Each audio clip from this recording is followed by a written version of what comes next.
The air was filled with excitement as the rehearsal dinner for my daughter Emma's wedding started. I was so proud watching her stand next to her fiancé Jason, enjoying the good wishes from everyone. I had no idea that the happy mood would soon be ruined by someone I had tried so hard to accept as my own. "May I have everyone's attention, please?" Emma suddenly called out, making the room go quiet. My husband Walter and I looked at each other, confused, as she held up her glass. "I need to talk about something important," she announced, staring coldly at me. "Helen, you call yourself my stepmom, but really you're just an unwelcome stranger in our lives." The room filled with gasps as Walter turned pale. It felt like a punch in the stomach, her harsh words knocking the breath out of me. "Emma, what do you mean by this?" Walter asked, his voice shaking. "Don't be shocked, Dad," she snapped. "You know she's been trying to push her way into our family from the start. I'm done acting like she's my mom. She's not, and she never will be." Her mean words cut through me. I looked for any sign of the kind girl I knew in her face, but saw only dislike and anger. "Emma, please, not here," I begged, my voice breaking. "Why not?" she retorted. "It's my day, and I'll say what I want." Walter clenched his fists, trying to stay calm. "Enough," he said firmly. "We're leaving." Emma just shrugged, smirking as she turned away from us. We had to walk out past all the shocked guests, their stares and whispers making me feel judged as we left. I must have done something to make my stepdaughter hate me so much. The tears I had been holding back finally fell, and I knew then that thing would never be the same. In the car, Walter was very tense, gripping the steering wheel tightly, his face showing both anger and pain. "I don't know what's gotten into her, Helen," he said, his voice tight. "But I promise I won't let her treat you this way." I just nodded, too upset to talk, as we drove away from what was supposed to be a happy event. I kept wondering what had changed the sweet, loving girl I knew, and what difficult times might be ahead for us after her hurtful outburst. Maybe Emma began to dislike me when I married her father and became her stepmother, or perhaps it started even before that, influenced by her mother, Julie. Julie had once told her, as she gently touched her hair, "No one can ever replace your real mother." Those words had left a bad feeling, but I tried to ignore it, hoping to create a warm relationship with Emma. "I'm not trying to replace anyone," I had assured her softly. "I just want us to be friends." She nodded, but her empty look showed no warmth. It was like there was already a wall between us, built stronger by her mother's mean comments. At first, Emma was polite, though a bit cold. But as time went on, her true feelings started to show. "Why are you always trying to butt into my life?" she snapped one day when I just asked about her weekend plans. Walter gave her a stern look. "Emma, don't talk to your mother like that." "She's not my mother," Emma yelled back, anger twisting her face. She left the room quickly, leaving me stunned by her harsh words. Walter just shook his head, looking disappointed and resigned. From then on, Emma made it clear she didn't like me. She would roll her eyes when I came into a room and make mean comments quietly. If I tried to help or ask something, she would snap back as if she couldn't stand me being around. "You're not fooling anyone with your fake concern," she sneered one day. Her dislike for me was obvious, and it hurt. I asked if she needed a ride to her friend's house. "Emma, that's enough," Walter warned, losing his patience, but she didn't listen. It became clear that her mom, Julie, was fueling Emma's growing dislike for me. Whenever we met, Julie's fake smile hardly hid her joy in seeing our troubled relationship. "I don't know what you've done to make my daughter dislike you," she would say with a slight grin, "but you'll just have to deal with the consequences." And deal with them I did. Emma's hostility grew like an untreated wound, hurting our family life more every day. I had no idea her coldness was just the start of even worse behavior that seemed impossible to stop. After she quit college, with no clear goals, she became even meaner, using her complaints to try to get money from us. "Give me $10,000, or I'll tell everyone how awful you are as a stepmom," she threatened one day in the kitchen. I was shocked. Emma, why are you saying this? I've always tried to be nice to you. Save it, she snapped. Just give me the money, and I'll leave you alone for a bit. I felt desperate. I don't have that kind of money, I told her. Her eyes narrowed. Then find it, unless you want everyone to know your secrets. From then on, it was a constant pattern. Emma demanded more and more money, and her threats got worse if I said no. Walter was stuck in the middle, trying to please both of us while figuring out why his daughter had changed so much. Please, just give her what she wants, he pleaded one night after yet another big fight. I can't take all this fighting, but I knew that giving in would only make her more demanding, so I stood firm, even as Emma became more cunning. You think you're so great with your job at the school, she mocked. Just wait until everyone knows the truth about you. Her veiled threat really scared me. I could only imagine the kind of hurtful lies she could tell, which would affect my colleagues and the students I was committed to helping. Through all of this, Julie was always there, her mean smile supporting her daughter's terrible actions. You reap what you sow, Helen, she sneered during one of her frequent unwanted visits. Maybe if you were a better stepmom, Emma wouldn't be like this. Her words hurt deeply, stirring up a storm of emotions inside me: anger, pain, and betrayal. But even as I felt overwhelmed, a small spark of determination started to grow in me. I couldn't just let things happen to me anymore. If Emma wanted a fight, then I was ready to stand up to her and show everyone the kind of person she really was. And if Julie thought she could keep causing trouble from behind the scenes, she was mistaken.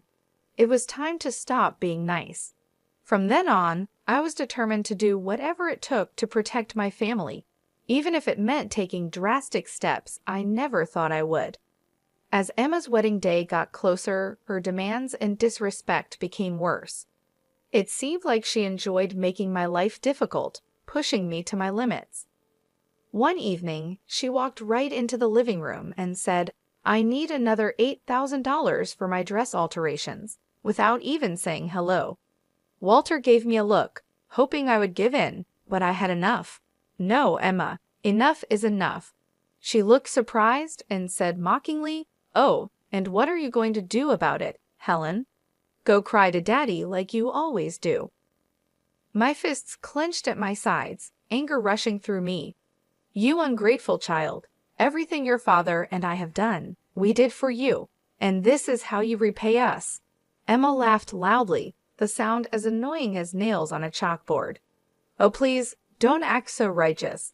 We both know you're just a pathetic, insecure woman trying to buy your way into our family. That hurt more than I wanted to admit, but before I could respond, before I could reply, she hit me with another harsh comment. Do you think the school wants a washed-up loser like you around their students? Wait until they hear about your little drinking problem. My heart sank as I realized how low she was willing to go. She planned to ruin my career and reputation with her lies. Emma, that's enough, Walter shouted, his face red with anger, but she just smirked, enjoying the chaos she had created. At that moment, something in me changed. I felt a strong resolve build up, making me firm against the storm of emotions threatening to overwhelm me. I was done being her victim. Get out, I said firmly, my voice calm but intense. And don't come back until you can behave like a decent person. Emma looked surprised at my strong reaction, but then sneered and came closer, her breath warm on my face. You'll regret this, Helen. I promise you that. With those final words, she stormed out, leaving a heavy silence behind her. Walter watched her leave, his face showing both shock and sadness. I'm sorry, Helen. I don't know what's gotten into her, he said tiredly. But I understood now, this wasn't a sudden change. It was the result of long-held bitterness and manipulation, driven by Julie's harmful influence. As I thought about Emma's threats, a firm resolve formed within me. She thought she could destroy my life whenever she wanted with her venomous lies. She was very wrong. If it was a fight she wanted, then I was ready to fight back, and this time I wouldn't play by her rules. Her threats kept replaying in my mind, fueling my determination to show everyone her true character before it was too late. I knew I couldn't count on Walter. His love for his daughter blinded him to the person she had become. I had to act on my own to protect myself and our family. That's when Roger came into the picture. He'd dated Emma a few years ago, before her behavior turned so manipulative and selfish. A chance meeting at the grocery store led to a conversation, and soon things started to make sense. Roger helped me see that Emma was not who I thought she was. Sean shared with me, looking very sorry, "She lied about you and Walter. All of it was lies." I felt a chill as he described how Emma had portrayed me as a controlling stepmom trying to push my way into their close family, and how she made Walter out to be a harsh tyrant. I believed everything she said, Sean admitted, embarrassed. She seemed so believable, full of anger. It wasn't until we split up that I started to see the truth. As he talked, a clearer image of Emma's harmful behavior appeared. She had spun a web of lies for years to turn everyone against me, influenced heavily by her mom, Julie, who was like a master at controlling her. From the start, she's been filling Emma's head with twisted thoughts about you trying to take her mom's place, Sean told me, which made me feel sick as everything started to make sense. All this time, I was the target of their mean plan, painted as the bad guy in their story. But Sean had more to say. He explained that Emma's upcoming wedding was just a cold-hearted plan to get more money and status. "She doesn't love Jason," he said dismissively. "She's just using him to get the lifestyle she wants. Once she's done with him, she'll move on to the next guy." Hearing this confirmed my doubts about Emma's shallow feelings, but it was still hard to accept.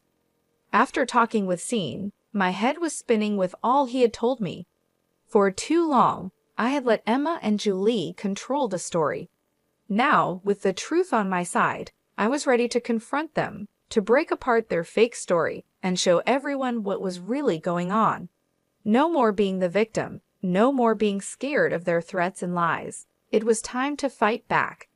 The day of Emma's wedding was sunny, but inside the church, the air was tense. As I watched her get ready, admiring herself in the mirror, a firm resolve grew in me. Today, the truth would come out. Julie, fixing Emma's veil, cooed, "You look beautiful, sweetheart, just like a princess on her special day." Emma smiled, soaking up her mother's compliments. Seeing this, my stomach turned. Yes, it was like a real-life fairy tale, but I knew the truth behind the facade. I couldn't help but make a sarcastic comment, complete with a handsome prince and a wicked stepmother.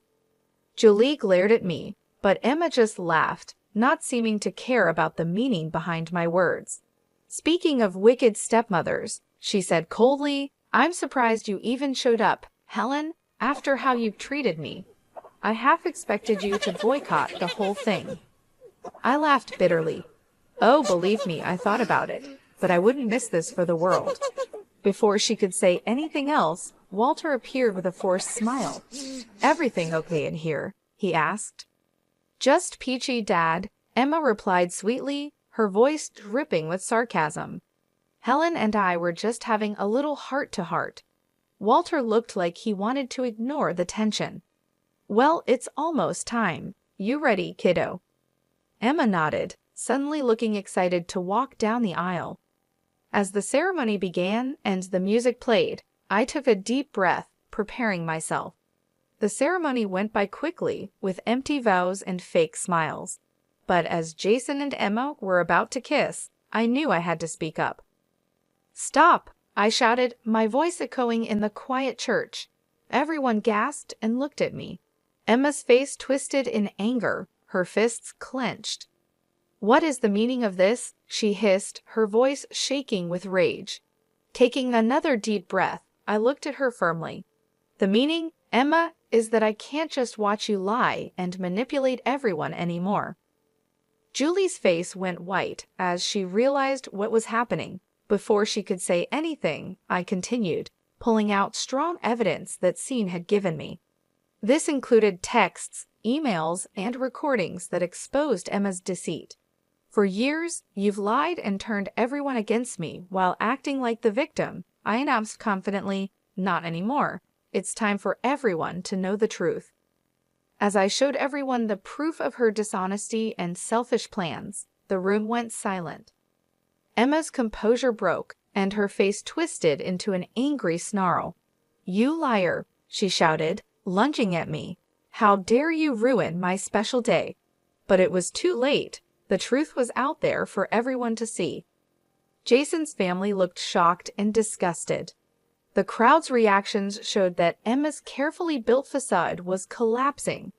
Standing there, alone and exposed, she seemed like a shadow of the person she used to be. I felt a mix of pity and triumph. The battle was over, and I had won by revealing the harsh truth that had been hidden for too long. The impact of my revelation was like an explosion, breaking apart the illusions we had all lived with. As the quiet turned to noise from the shocked crowd, I prepared myself for the confrontation. "How could you?" Emma yelled, anger written all over her face. "This was supposed to be my perfect day."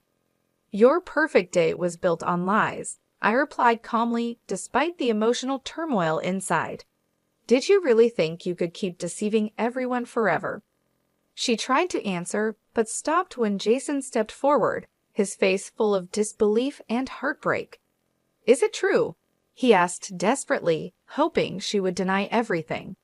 "Were you just using me this whole time?" For a moment, I almost felt bad for her. Then she smirked, her cold, calculating gaze returning. "Of course not, baby," she said, reaching out to touch his cheek. "You know how much I love you. Helen is just trying to cause trouble like she always does." Emma's words made me clench my fists so hard my nails dug into my palms. I wanted to wipe that fake look of innocence off her face. Didn't she realize it was all over? Apparently not, as she turned her angry look back to me. "This is all your fault," she hissed. "If you had just left things alone, none of this would be happening." Suddenly, a loud voice interrupted us. I turned to see Walter, his face red with anger and embarrassment. "I can't believe what I'm hearing," he said, shaking his head slowly. "My own daughter, lying and using everyone for her own selfish needs." Emma tried to say something, but no words came out. For once, she was speechless, shocked by her father's disappointment. "I don't know you anymore," Walter continued, his voice full of sadness. "The sweet, loving girl I raised, she's gone, isn't she?" The room fell silent as everyone absorbed the weight of his words. Emma and Julie, her mother, locked eyes, silently challenging each other. Finally, Julie spoke harshly. "Well," she demanded, staring hard at her daughter, "aren't you going to defend yourself?" But Emma just stood there, defeated, looking smaller and more defeated than ever. With a disgusted snort, Julie stormed out, followed by Jason's family, their faces showing everything from pity to disgust. And just like that, it was over. The grand event Emma had carefully planned lay in ruins, her dreams shattered. As Jason left the church, his face filled with pain, I felt a bit sorry for him. He was just another pawn in Emma's game, used and discarded at her whim. But that feeling was quickly replaced by a grim satisfaction. The truth was out, and there would be no more lies, no more games. Emma would now taste the bitter results of her actions. In the days following the ruined wedding, chaos ensued as news of Emma's lies spread. She became an outcast in the community she had once hoped to rule. I'll never forget Emma's face when she showed up at her mother Julie's doorstep, desperately looking for help. "Please, Mom," she begged, her voice full of tears she was trying to hold back. "You have to help me. I have nowhere else to go." But Julie just looked at her with disgust and a bit of pity, her lips twisting into a sneer. "Help you?" she scoffed, her laugh bitter. "After the mess you made in public, embarrassing yourself and our family." Emma stepped back, shocked. "But you're my mother. You're supposed to support me no matter what." There are no sides anymore, Julie replied slowly, shaking her head.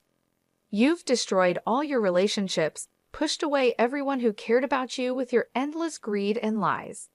Her harsh words cut deep, each one like a sharp blade. I could see the moment Emma realized the truth, felt the full weight of her loneliness. You can't mean that, she whispered, reaching out a shaky hand. Mom, please. But Julie stepped back, her face cold and unfeeling. I don't know who you are anymore, she said flatly. The daughter I raised would never sink so low. You've made your bed, Emma. Now you can lie in it alone. With those final harsh words, she turned and went back inside, leaving Emma alone on the doorstep, broken. In the weeks that followed, I watched as Emma, once proud and entitled, was worn down by the consequences of her actions. The trendy bars and fancy stores she used to visit now looked at her with barely hidden contempt, whispers and stares following her. Even her so-called friends deserted her, not wanting to be linked with such a public disgrace. Through it all, Walter and I stood firm, our relationship strengthened in the ordeal of her betrayal. I'm sorry it came to this, Walter said one evening as we watched Emma pass by, her head down in shame. But you were right all along. I didn't say anything, just squeezed his hand.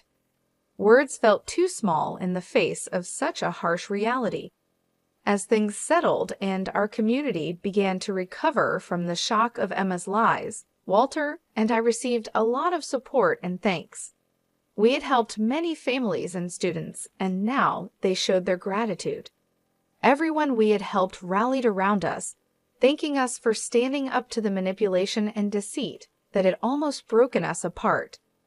In those moments of connection, seeing the true depth of human kindness and resilience, I found peace and purpose that I had missed during the worst days of Emma's destructive actions.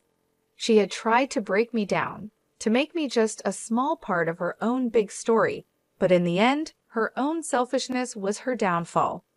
It stripped away her masks and lies, showing her true empty self. As for me and Walter, we came out of this stronger and wiser.